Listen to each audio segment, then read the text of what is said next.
Un policier affecté à la sécurisation des JO a osé les dénoncer avec humour en disant que c'était pas avec de la rubalise qu'on sécurisait quoi que ce soit. Je vous laisse découvrir un extrait de la vidéo que vous pouvez retrouver dans son intégralité en lien ci-dessous. Je suis major de police, 25 ans de carrière, officier de police judiciaire. Et voilà, moi je suis rentré à la boîte. Moi mon métier c'est le judiciaire, hein, donc je fais les enquêtes, tout ça. Aujourd'hui ma mission, rubaliser et dérubaliser cette rue, hautement stratégique.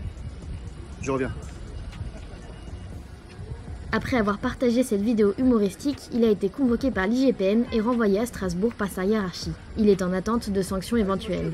On peut constater que la police française s'est évoluée. Avant, elle luttait contre le terrorisme non avec de la rubalise, mais avec du scotch.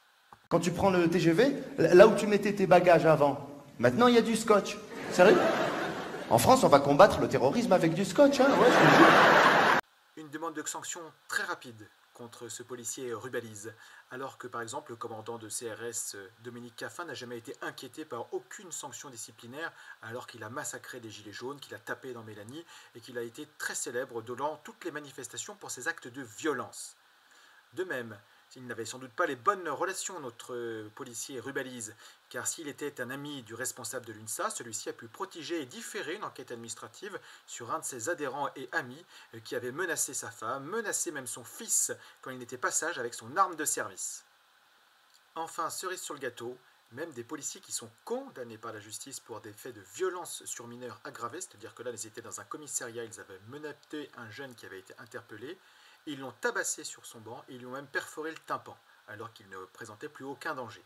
Et bien cela, malgré une condamnation par la justice, Darmanin les a réintégrés dans la police. Si c'est pas beau quand même, et là l'IGPN, pas de problème. Si vous aussi, ce deux poids deux mesures entre un policier qui dénonce avec humour l'inefficacité d'un système de rubalise pour sécuriser les JO 2024 et qui mettent donc en danger la sécurité de tous, sachant qu'on a vidé tous les commissariats de France et de Navarre pour pouvoir assurer cette blague sur Paris.